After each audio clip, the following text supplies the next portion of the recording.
nta gushidikanya yuko ahangaha twinjiriye muri Pasika ubwo hagomba kuba hafitanye isano n'ikintu cya mbere umuntu yinjiragamo ageze mu rugo rw'ubuturo bwera nkuko ikintu cy'ingenzi cyari gihara ahangaha n'umwana w'intama wa Pasika ngo ni igitambo rero kigomba kuba giteganye n'igicaniro cy'ibitambo nyine ubwo rero nta kindi bishobora gushanya nkuko igicaniro cy'ibitambo n'igitambo cyatambirwaga byashushanyaga Yesu Kristo ababazwa agatanga ubugingo bwe ku bwacu nta gushidikanya ko na Pasika igomba kubashushanya icyo ngicyo uko Kristo yatambwe byari bisohoje icyo Pasika yari yagenje gute yagombaga gushushanya ku Bisiraheli yego rwose nta gushidikanya ko Pasika yatweretse yuko ishushanya gutambwa kwa Yesu Kristo cyangwa se gupfa kwe nta gushidikanya rero ko niba ari uko bimeze abizihiza ibyo kuzuka kwa Yesu Kristo bakavuga ko ari Pasika bifite ikibazo gikomeye cyane kandi ikindi cya kabiri gita kigaragaza ko bifite ikibazo bibanzirizwa ngo n'igisibo cy'iminsi 40 ibi ngibi ubwo babagerageje guhuza ibyabaye Yesu ari mu butayu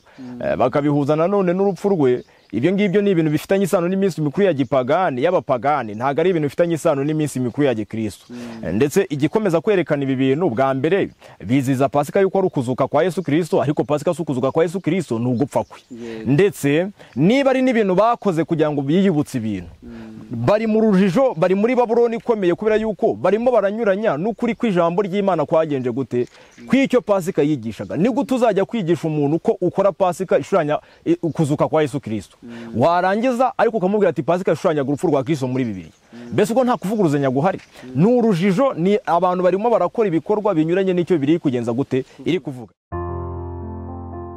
Wibuke kwezi umunsi w'isabato iminsi 6 ugikora aba ari ikoramo imirimo yawe yose ariko uwa karindwi ni isabato y'Uwiteka Imana yawe ntukagira umurimo wose uwukoraho umucyo w'isabato tubahaye ikaze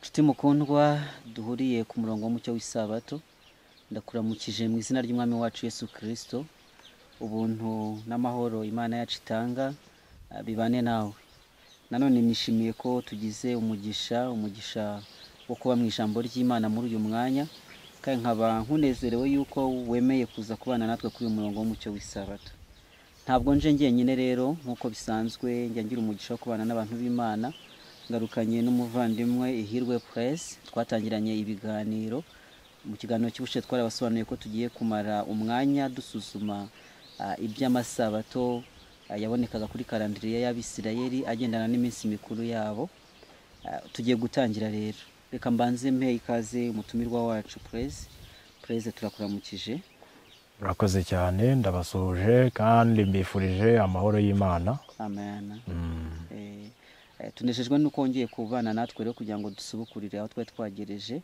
urakoze cyane twavuje umugambi w'iminsi mikuru y'Uwiteka ubu rero tugiye kuyinjiramo harya umunsi ubanza kuri kalendariya y'iminsi mikuru y'Uwiteka n'ubuhe tugiye kuganira muri aka kanya nta gushidikanya ko umunsi ubanza kuri kalendari y'umwaka wera ni umunsi wa Pasika yego tugiye kuganira umunsi wa Pasika muri uyu mwanya nkuko biri mu muco wacu rero ndaza kugusaba ubanze usenge mbere yuko twinjira mu cyigisho nyirizina Uwiteka Imana ikomeye turagushimye kubw'ubuntu bwawe n'uburinzi uhabwa icyubahiro ibyo ni ibikoresho byo kutureshya kugira ngo dukunde dusobanukirwe n'imico yawe kandi duhinduke abawe by'ukuri ko rero ubwo ugiye kwiduhishurira binyuze muri iri jambo uduhe kubyumva neza kandi imibereho yacu ihamanye cyane n'iri jambo mu izina rya Yesu amen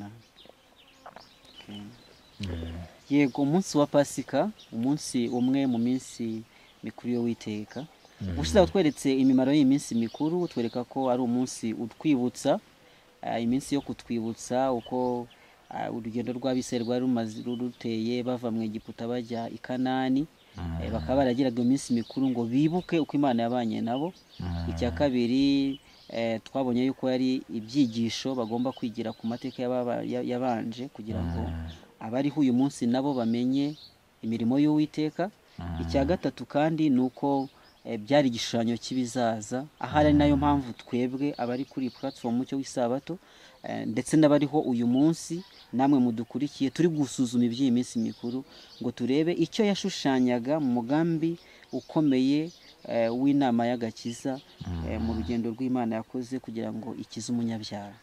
Reka duhere rero ku byerekeranye no kwibutsa, mbese Pasika yibutsaga iki Abisirayeli? Urakoze cyane muvandimwe Eric.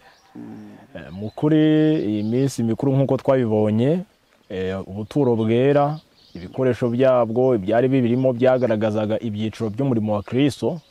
Hanyuma iminsi mikuru y'Uwiteka yo ikaza noneho ari ibihe igaragaza ibihe wa murimo uzakorerwa, bya byiciro by'umurimo bizagenda biberaho. Niko ijambo ry'Imana ritubwira.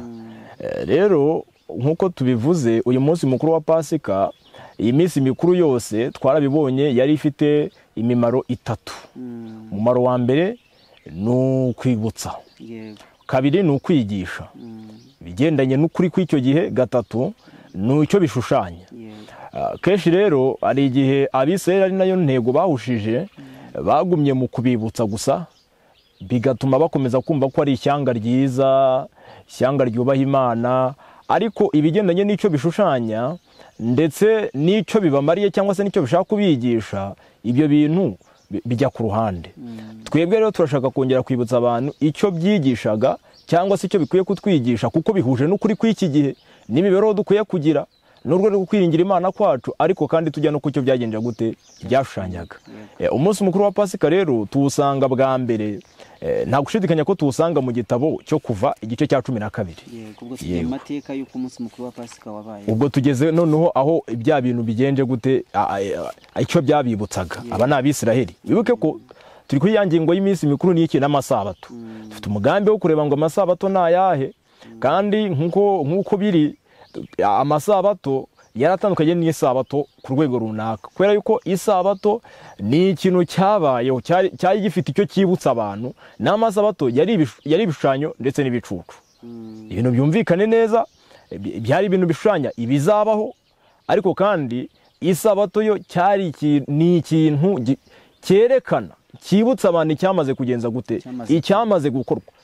Yego, reka tuyazirikane wenda Eric, abantu babizirikane mu Kuva igice cya 12. Niho tubona bwa mbere ibintu bigendanye na Pasika.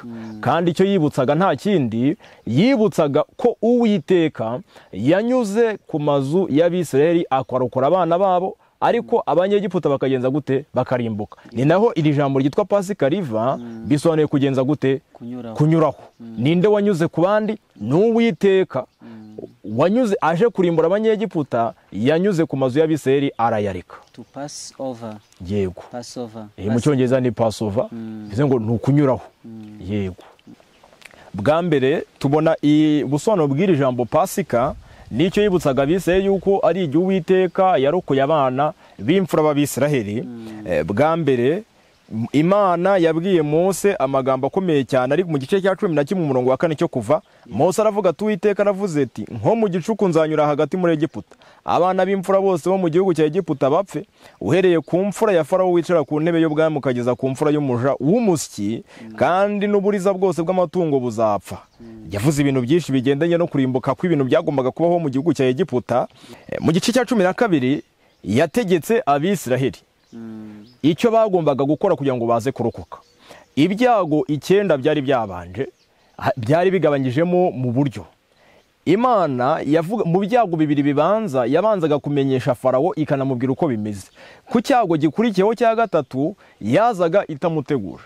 Icyago cya 4 n'icya 5 ikamumenyesha, icya 6 ntimuteguze, icya 7 n'icya 8 iramumenyesha, ariko icya 9 ntiyamuteguza. Nyamara nta hantu tubona Abisirayeli bari barigize babwirwa kugenza gute, bari barigize babwirwa nabo kugira imyiteguro igendanye n'ibi byago. Ntaho. Ahubwo tubona noneho hari ikintu cyaje kidasanzwe kireba Abisirayeli n'Abanyegiputa. Kandi buri wese yashoboraga kubigira amahirwe, kubera ko iki cyari gifite icyo gishushanyo gikomeye cyane. Cyari gifite icyo gishushanyo. Byagendanye n'umudendezo. Byagendanye n'umudendezo w'amahitamo.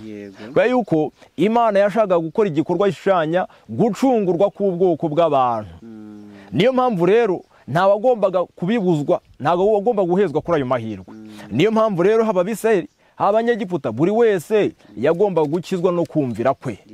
Niyo mpamvu rero Imana itubwira mu gice cya 12 by'aya mabwiriza ivuga ko yabwiye Abisirayeli ngo ku munsi wa 10 bakwiye gufata umwana w'intama bakawenda, hanyuma bakawutegereza ku munsi wa 14 ari wo munsi wabaye cyangwa se ari wo munsi wari wo gutamba umwana wa Pasika. Aho ngaho rero kuri uwo munsi bagombaga kuwurisha, inzu yose yagomba kusangira ukwayo, kandi bakawurisha imboga zisharira ndetse n'imitsi migenje gute idasembuye, bigaragaza ko ubwo hagomba no guitatangira imitsi migenje gute idasembuye. Iki ni ikintu abantu bakwiye kuzirikana kandi bakabirya biteguye guhita bagenda, kubera ko muri iryo joro Uwiteka yabatabaye ntibagomba kuguma muri Egiputa ngo bategereje andi mabwiriza, ahubwo bagombaga kuba biteguye no kugenda.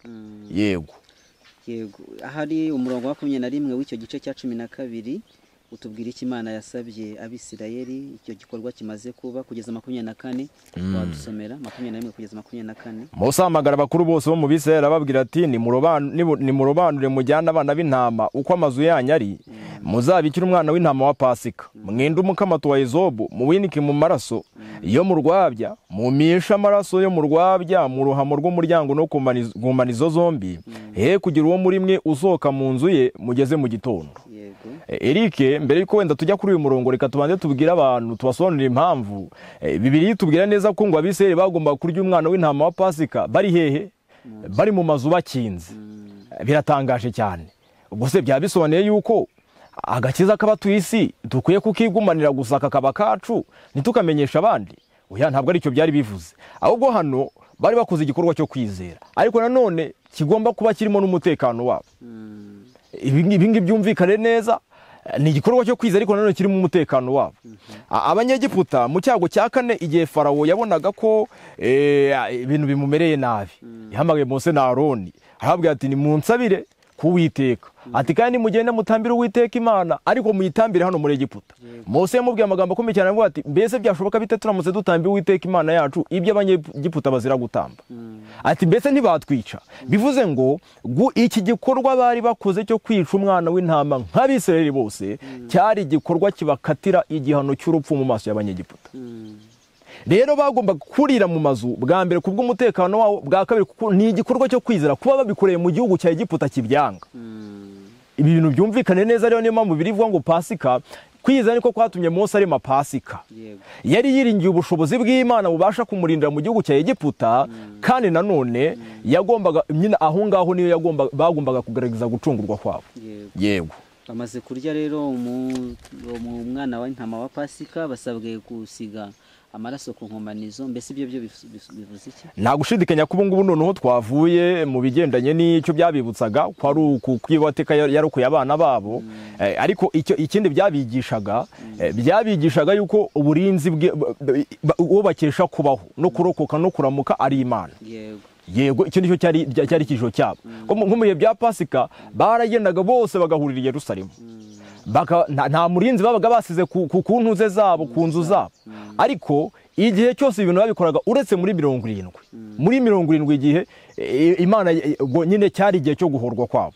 Ariko ikindi gihe cyose Imana yarindaga amazu yabo, ikarinda imirima yabo, ikarinda ubutaka bwabo, ibintu byose yarabirindaga.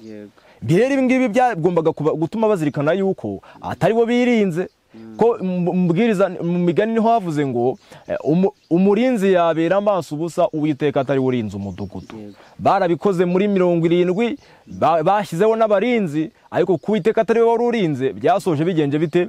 Rero ira jambo rivuga ngo umurinzi yabera amaso ubusa ryashakaga kubibutsa ibigendanye na ya minsi basiga byose bakagenda mu minsi mikuru y'Uwiteka. Uburinzi rero cyari ikintu cy'ingenzi bagomba kwibukira kuri iki kintu cya Pasika, kigahora kibigisha iteka ryose y'uko Uwiteka ari bubarinda. Icyo bibi byari bisobanuye rero, nk'uko amaraso yagombaga gusigwa ku nkomanizo z'umuryango, ntabwo bagomba kurya umwana w'intama gusa. Ibyo ngibyo bawurya kuko hari hakinze, ntiyabonaga marayika ashobora kubitiranya akavuga ati abo n'abanyegiputa wenda. Bari bakeneye n'ikimenyetso kigaragara inyuma. Ntabwo ari ukurya gusa, ahubwo bari bakeneye ikimenyetso kigaragara inyuma ku buryo marayika ari buze kubibona akagenza ate? Akanyuraho akagenda. Yego ubwo tusobanuye ko inkomoko y'umunsi mukuru wa Pasika ni mu mugoroba wo gucungurwa kw'Abisirayeli bava mu buretwa bw'Abanyegiputa bari bamazemo igihe kirekire bitegura urugendo rwerekeza muri gakondo yabo i Kanani. Kandi turabona Imana ibategeka ko bagomba kubigenza, babwirwa yuko Uwiteka azanyura muri Isirayeli ajya kwica Abanyegiputa, kandi nabona ayo maraso ari mu ruhamo rw'umuryango no ku nkomanizo zombi, Uwiteka azanyura kuri urwo rugi ye gukundira umurimbuzi kwinjira mu mazu yabo ngo abice. Nuko umurongo wa 24 w'igice cya 12 cyo kuva atubwira ngo kandi mujye muziririza ibyo bibitegeko kuri mwe no kubuzukuruza banyu iteka ryose. Noneho bibaye igikorwa gihoraho bazajya bakomeza kuzirikana mu mibereho ya buri munsi. Baza kutubwira ibyo kunyurwaho. Ese noneho tuje muri bwa busobanuro bw'uko byari igicucu cy'ibizaba, ibi ngibi byo byari bishatse kuvuga iki? Ni buhe buhanuzi bwihishe muri iki gikorwa cya Pasika? Urakoze cyane Eric. Ubu buhanuzi bwari bwije muri ibi ngibi nk'uko twavuze ko ibi ngibi bigendanye n'ibihe bigendanye mu buturo bwera. Nta gushidikanya yuko ahangaha twinjiriye muri Pasika ubwo hagomba kuba hafitanye isano n'ikintu cya mbere umuntu yinjiragamo ageze mu rugo rw'ubuturo bwera. Nk'uko ikintu cy'ingenzi cyari gihari ahangaha ni umwana w'intama wa Pasika, ngo ni igitambo. Igitambo rero kigomba kuba giteganye n'igicaniro cy'ibitambo nyine. Ubwo rero nta kindi bishobora gushanya, nk'uko igicaniro cy'ibitambo n'igitambo cyatambirwaga byashushanyaga Yesu Kristo ababazwa agatanga ubugingo bwe ku bwacu. Nta gushidikanya ko na Pasika igomba kubashushanya icyo ngicyo. Niyo mpamvu ijambo ry'Imana bitubwira neza mu Bakorinto, urwandiko umugaragu w'Imana Pawulo yandikiye Abikorinto igice rwa mbere igice cya 5, hari amagambo akomeye cyane batubwira duhereye ku murongo waho wa 7. Nuko ni mweze w'umusemburo wa kera kugira ngo mubirobere ishya mwe mutakirimo umusemburo wa kera koko ko Pasika yacu yatambwe ari we Kristo. Pasika yacu yaratambwe ni we Kristo. Yego rwose. Pasika yacu yatambwe ni we Kristo Yesu. Bivuze ngo rero uko Kristo yatambwe byari bisohoje icyo Pasika yari yagenje gute yagombaga gushushanya ku Bisiraheli. Yego rwose. Bivuze ngo umunsi mukuru wa Pasika wuzura mu buryo bwuzuye mu cyo Kristo yakoze ku musaraba w'i Karuvari. Yego. Akitambaho igitambo. Nibyo rwose kuko ni ibintu bigaragara. Dushobora no gufata urugero. Reka tubwire abantu ko uretse ko turi buze kubivugaho turi kugana ku musozo tureba Pasika y'iki gihe, uburyo Pasika z'ikigihe zikorwa. Umwana w'intama wa Pasika ngo yagombaga kubikirwa mu mugoroba, ku mugoroba. Birivuze ku mugoroba rero hari igihe batambaga igitambo cyane mugoroba ari nacyo bavugaga. Hagomba kuba ari saa 9. Rwose ntekeza ko nta mukristo n'umwe ushidikanya ibigendanye no kuba Yesu Kristo yaratanze ku isaha ya saa 9. Matayo, Mariko, Luka na Yohana bose baravuga bati isaha zibaye saa 9 agenza ate, avuga ijwi rirenga, abandi acuri ku mutwe, abandi nta utabizi ko Yesu yatanze kuri iyo saa ya saa 9. Kandi n'ikimenyemenyi ngo umutambyi mukuru yaragiye gusogota umwana w'intama wa Pasika mu rusengero. Bigenda biti intama iramucika kuri iyo saha. Bivuze ngo Pasika nyirizina yari imaze kugenza gute, yari imaze kuboneka ari we Yesu Kristo. Yego. Mubare wa 23 umurongo wa 5 hatubwira igihe Pasika yaberaga, ahari wasomera abantu b'Imana uwo munsi. Ngo turi kuri ya kalenda y'Abisirayeli. Ni kuwa kangahe Pasika yabaga? Pasika yagombaga ko ku munsi wa 14 nkuko tugiye kubasomera. Reka tubisome hano umurongo wa 5 mu kwezi kwa mbere ku munsi wa 14 nimugoroba hajya habaho Pasika y'Uwiteka. Ku munsi w'uko kwezi ku murongo wa 5 haravuga ngo hajya habaho Pasika y'iki y'Uwiteka, ariko igihe baryari nimugoroba.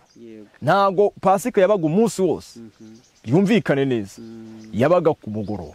Kandi ngo umwana w'intama wa Pasika nkuko Abisirayeli byari bimeze yagombaga kuba adafite iki inenge. Nkuko ibyo nta wundi muntu wabaye gutafite inenge uretse Yesu Kristo wenyine. Byerekezaga ku gitambo cya Kristo cyo gucungura abanyabyaha. Kandi twabonye ikindi kintu cy'ingenzi Eric, ntabwo bihagije gusa kwiga ijambo ry'Imana nko kuryo umubiri wa Kristo, ahubwo dukeneye no kurishyira mu bikorwa. Kubwo kwizera dukeneye gusingira icyo amaraso ya Kristo yakoze, kugira ngo bibe bigaragaje kiriya kintu cy'uko amaraso yasigaga mu nkomanizo z'umuryango ndetse n'iki ndetse mu ruhamo rw'umuryango ndetse no ku nkomanizo. Naha ngaha amaraso yasigwaga. Ibi ngibi Abisirayeli bagomba kuzajya bahora babyibuka muri ubu buryo. Hari amagambo Imana yavuze kuri Pasika abantu bakwiye gusobanukirwa neza ku bigendanye no gusiga amaraso ku nkomanizo z'umuryango ndetse n'intuze. ndetse no mu ruhambo rw'umuryango. Hano mu gice cya 13 cyo kuva, Imana yabwiza Abisirayeli ivuga kuri iyi ngingo ya Pasika nanone ku gice cya 13 umurongo waho wa 9, yarababwiye ngo uwo muhango uzakubere nk'ikimenyetso gishyizwe ku kuboko kwawe, kugira ngo ndetse n'urwibutso rushyizwe hagati y'amaso yawe. Ubwo ni mu ruhamo rw'umuryango ndetse na hehe no ku nkomanizo zombi, ko byagombaga kuba risizwe mu ruhamo rw'umuryango nko hejuru ndetse n'impande zombi cyangwa se ku nkomanizo. Niyo mpamvu rero uko byagenda kose ibi byerekezaga ku gusiga amaraso ku mitima yacu ndetse n'ibikorwa byacu bikezwaho guhumana kose. Yego, murakoze cyane. Ku munsi wa 14 w'ukwezi kwa mbere, ukwezi kwitwa Nisan kuri kalenda y'Abayahudi, niho Pasika yagombaga kuba. Kandi ukuntu niko byagenze ko ku itariki ya 14 z'uko kwezi kwa mbere Nisan mu mwaka wa 31, kuri uwo munsi nyine wa Pasika, Pasika yacu yaratambwe ari we Kristo, nk'uko Paulo amaze kubitubwira abyandikiye Abakorino. Pasika rero umaze kutwereka ko yuzurira neza mu cyaberaga ku gicaniro, ari cyo gitambo, aho Kristo yemeye kwitambaho igitambo agapfira ku musaraba w'i Karuvari. Saa 9 zigeze, ijwi birarangira rigatangazwa yuko umunyabyaha acunguwe. Ndakubaza ikibazo cy'amatsiko. Yego. Turebeye ku bantu b'Imana, Abakristo tubana nabo umunsi ku munsi, nabo hari abaziririza uno munsi mukuru wa Pasika. Ariko se uyu munsi mukuru wa Pasika baziririza ko bawuziririza nk'urwibutso rubibutsa ko Yesu Kristo yazutse, kandi tukaba tumaze kubona yuko bisobanura ko ari ikibutso kitwibutsa ko Yesu Kristo azapfira umunyabyaha. Ubwo nta kwibeshya kwa kubirimo. Nta gushidikanya ko kereka uko kwibeshya kutabayeho gushingiye kuri Bibiliya, kugashingira ku zindi nyandiko.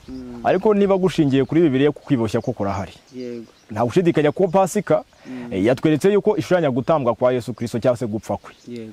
Nta gushidikanya rero ko niba ari uko bimeze, abizihiza ibyo kuzuka kwa Yesu Kristo bakavuga ko ari Pasika, bifite ikibazo gikomeye cyane. Kandi ikindi cya kabiri gita kigaragaza ko bifite ikibazo, bibanzizwa ngo n'igisibo cy'iminsi 40. Ibi ngibi ubwo babagerageje guhuza ibyabaye Yesu ari mu butayu, bakabihuza nanone n'urupfu rwe. Ibyo ngibyo ni ibintu bifitanye isano n'iminsi mikuru ya gipagani y'abapagani, ntago ari ibintu bifitanye isano n'iminsi mikuru ya Gikristo. Ndetse igikomeza kwerekana ibi bintu, bwa mbere biziza Pasika yuko ari ukuzuka kwa Yesu Kristo, ariko Pasika si ukuzuka kwa Yesu Kristo, ni ugupfa kwe. Ndetse niba ari n'ibintu bakoze kugira ngo biyibutse ibintu, bari mu rujijo, bari muri Babuloni ikomeye, kubera yuko barimo baranyuranya n'ukuri kw'ijambo ry'Imana kwagenje gute kw'icyo Pasika yigishaga. Ni gute uzajya kwigisha umuntu ko ukora Pasika ishuranya ukuzuka kwa Yesu Kristo, warangiza ariko ukamubwira ati Pasika ishuranya urupfu rwa Kristo muri Bibiliya? Mbese uko nta kuvuguruzanya guhari, n'urujijo, ni abantu barimo barakora ibikorwa binyuranye n'icyo biri kugenza gute iri kuvuga. Icya gatatu, iyi Pasika abantu bayizihiza bahereye kuva saa 7 z'ijoro, ko nabonye ariko abantu batekereza ko ari umunsi utangira.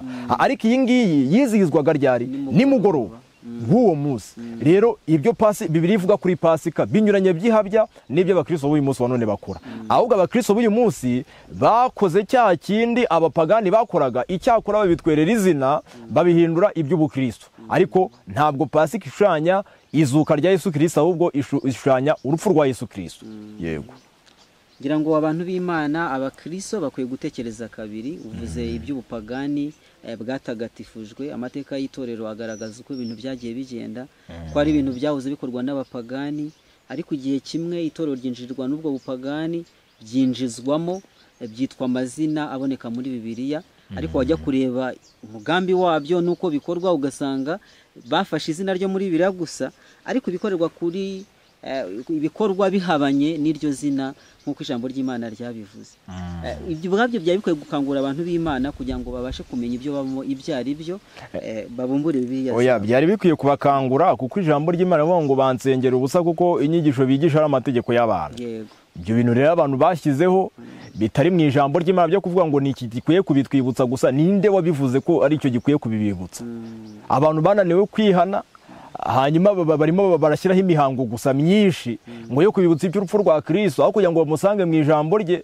Abantu ntibagira Bibiliya, bayibona ku cyumweru gusa cyangwa se ku wundi munsi gusa, ariko barangiza bati turimo turibuka iby'urupfu rwa Kristo. Gute?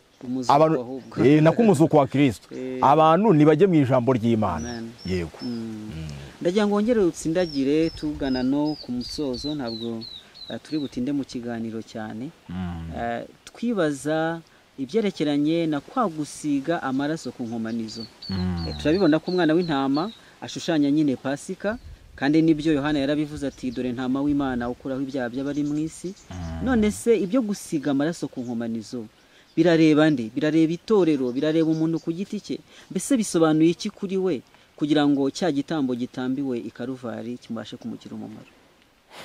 Urakoze cyane. Nta gushidikanya ko iki gitambo cy'i Karuvari cyatangiwe bose, ariko hari uruhare rw'umuntu rwo kucyakira kandi akakigira icye, ndetse akamesa ibishura bye mu maraso ya ntama w'Imana ukuraho ibyaha by'abari mu isi, akandikwa mu gitabo cy'ubugingo, kandi agaharanira kugira ngo icyo gitabo gikomerezwemo. Ibyo ngibyo nibyo bikenewe, nibwo azaba agira umumaro n'aya maraso. Akeneye kuyasiga mu mutima we kubwo kwizera aya maraso, akezwaho ibyaha bye, nk'uko uriya mwana w'intama ngo amaraso bayinikana n'agati ka Ezobu. Ezobu, Zaburi aravuga ati unyejeshe Ezobu, bivuze ngo ni ukwezwa. Urwa mbere rwa Yohana igice cya 9 wabivuga neza, nitwatura ibyaha byacu kirangira kutubabarira no kutwezaho gukiranirwa kungana iki kose kubw'ingaruka yo kwizera ya maraso. Ibyo rero buri muntu wese arabikeneye, akeneye kubaho imibereho itunganiye Imana binyuze mu kwera no kubabarirwa ibyaha kuboneka mu maraso ya Yesu. Yego. Murakoze. Nkundira nsoma amagambo make yavuzwe kuri Pasika mu gitabo cyitwa Abakurambere n'Abahanuzi ku ipaje 181. Mwanditsi yanditse amagambo yankoze ku mutima avuga ibya Pasika, kandi ni nabyo maze kudusobanurira mu magambo arambuye. Yandika ati Pasika yagombaga kuba urwibutso kandi ikaba n'ikigereranyo, iterekana gusa ugucungurwa bava mu Misiri, ahubwo yatungaga agatoki ugucungurwa gukomeye kurushaho kwari kugiye kuzakorwa na Kristo, agakura ubwoko bwe mu bata bw'icyaha. Mwana w'intama watambwaga ugereranya ntama w'Imana, we gusa dufitemo ibyiringiro by'agakiza. Intumwa Pawulo iravuga iti kuko Pasika yacu yatambwe ari we Kristo, mwabidusomeye mu Rwambere rwa Korinto igice ya 5:7. Ntibyari bihagije yuko umwana w'intama wa Pasika ubikirwa, ahubwo amaraso yawo yagombaga kuminjagirwa ku nkomanizo z'umuryango. Uko niko ibyakozwe n'amaraso ya Kristo bigomba gushyirwa ku bugingo. Amen. Ntitugomba kwizera ko yapfiriye isi gusa, ahubwo dukwiye kwizera ko yadupfiriye umuntu wese ku giti cye. Amen. Kuri ku gitambo cya Kristo gikuraho ibyaha, tugomba kukugira ukwacu bwite. Ngubwo ubusobanuro bwa Pasika, kandi umaze kubudusobanurira. Tumaze kubona n'ikinyoma cyadutse mu bantu, turi kureba iby'iminsi mikuru, imboneko z'amezi, amasabato. Ese tutarasoza Pasika yari isabato? Oya, ntabwo Pasika yari isabato. Hari igihe abantu bajya bareba bakabona Bibiliya yavuga ngo amasabato, wabitegeza ukabona nta nubwo basobanukiwe nayo masabato yariyo. Pasika wari umunsi mukuru, ntabwo wari isabato. Kandi reka tubwire abantu iki kintu, Eric, itandukaniro ry'isabato n'amasabato. Isabato yari itegetswe kuruhukwa n'ibiremwa byose, byose umuntu afiteho ububasha. Ni inka yawe iruhuka isabato, n'indogobe yawe iruhuka isabato. Ariko amasabato yaragenewe nde? Yaragenewe abantu gusa, kandi b'Abisirayeli nabo, kandi nabo b'Abisirayeli, kandi mu gihugu cyose, mu gihugu kimwe, bagomba kugira ahantu hamwe runaka bahurira. Ariko isabato aho wagombaga kuba uri hose wagombaga kuyubahiriza. Icya kabiri, iyo umuntu byashobokaga yuko ari mu rugendo ntabashe kubona uburyo bwo kuza i Yerusalemu nk'uko tubivuze, hari igihe Pasika cyangwa se iyi minsi mikuru yayizihizaga mu kwezi gukurikiyeho bakayimura. Ariko nta na hamwe, nta somo na rimwe abantu bashobora kubona muri Bibiliya rigaragaza ko Imana ivuze ngo niba isabato igeze ukaba ufite akazi kenshi, iyo sabato yimure uyishyire ku wundi munsi. Iryo somo ntaryo abantu bazigera babona, sibyo? Bigaragaje ko isabato n'amasabato ni ibintu bibiri byenje gute, ni ibintu bitandukanye. Amasabato ariko turi kuvuga navugwa mu Bakolosayi, amwe twasomye mu gice cya 2. Rero Imana itugire neza kandi duhe kumvira ibi bintu mu murongo wabyo. Sabato ni ikimenyetso cyo kwezwa, ariko ibi bintu byose bya Pasika n'ibindi bigenda bigaragaza utweza uwo ari we n'umurimo ari gukora wo kutweza. Noneho ikimenyetso cyo kwezwa nk'isabato tukakigira ariko twamaze no kugenza gute no kwezwa mu mibereho yacu. Yego, ngira ngo tuzakomeza kugenda tubisobanukirwa naho tugitangira iby'iminsi mikuru. Nta nubwo turabona amasabato, tubwiye yuko no munsi mukuru wa Pasika utari isabato, ubwo tuzabona amasabato mu minsi mikuru izakurikiraho. murakoze cyane. Sinzi niba hari icyo ubwira abantu b'Imana ku byerekeranye n'ikiganiro tukoze muri ayo mwanya cyerekeranye na Pasika, k'urwibutso rwo gucungurwa kwa mwene muntu, hanyuma udusoreze n'isengesho. Icyo nabwira abantu, reka mbabwire ko urugendo rwa Gikristo bizaba ngombwa yuko abantu bazanisha gusa ku bw'amaraso ya Yesu. Amen. Ibintu byumvikane neza. Kandi nk'uko umuhango wa Pasika ugombaga kuba ikimenyetso, urwibutso rushyizwe mu ruhanga n'ikimenyetso gishyizwe ku kuboko. Abantu nibasoma mu gitabo cy'umugenzi bazasanga yuko bazabona yuko urugamba mu Kristo yahanganye narwo, Satani yamukomerekeje neza ahantu yakomerekeje na Yesu. Yamukomerekeje ku mutwe, ku kuboko no ku kirenge. Bivuze ngo urugamba yarahanganye na Satani mu Kristo ni urugamba rwamubashishaga kunesha nk'uko Yesu nawe yanesha. Ko naho yarakomeretse, naho Yesu yaragenje gute, yarakomeretse. Ikindi kandi ijambo ry'Imana tubwira ngo bamaze amasaha 6 barimo barwana, bacagashije umunsi nk'amasaha Yesu neza yamaze hehe, yamaze ku musaraba. Bivuze iki rero? Muri urugamba rwa Gikristo tuzanesha ku bw'amaraso y'umwana w'intama. Nasoreza ku isomo riboneka mu Byahishuwe igice cya 12, aho ijambo ry'Imana rivuga abantu b'Imana banesheje. Tukareba ngo ese niki cyabahereye kunesha. Byahishuwe 12 umurongo wa 10, numva ijwi rirenga rivugira mu ijuru riti, none hagakiza karasohoye. Kasohoye ryari? Yesu apfa ku musaraba, Pasika yacu iboneka, gasoranye n'ubushobozi n'ubwami bw'Imana yacu. Ntekereza ko ari nabwo ubwami bw'Imana bwahise bwimikwa icyo gihe Yesu apfira ku musaraba, n'ubutware bwa Kristo wayo, kuko umurezi wa bene data ajugunywe hasi. Icyo gihe nibwo byaba byujwe mu buryo bwa burundu, ngo wahoraga bariga ku manywa na nijoro imbere y'Imana yacu. 11, nabo bamuneshesheje amaraso y'umwana w'intama n'ijambo ryo guhamya kwabo, ntibakunda amagara yabo, ntibanga no gupfa. Nk'uko tubibonye, urugamba umukristo ahanganyemo na Satani ni kimwe n'urugamba Yesu yari afite. Dusabwa rero kunesha nk'uko yanesheje. Imana ibyumvishe buri wese, kandi mwereke yuko hatabayeho amaraso ya Yesu uko kunesha kutaboneka. Aharanire kuyagira nk'ikimenyetso mu ruhanga rwe cyangwa se ku mutima we, kandi n'ibikorwa bye byezwe n'ayo maraso.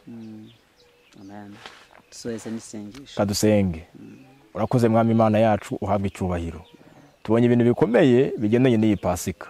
Turakwinginze ngo ubwo ibi bintu wabisohoje, kandi ukabutura utwereka yuko ariko hagakiza kacu gashingiye, uduhe kubyakira. Kandi tubonye yuko mu maraso ya Yesu ariho tubasha kunesha, uduhe kuyiringira mu izina rya Yesu. Amen.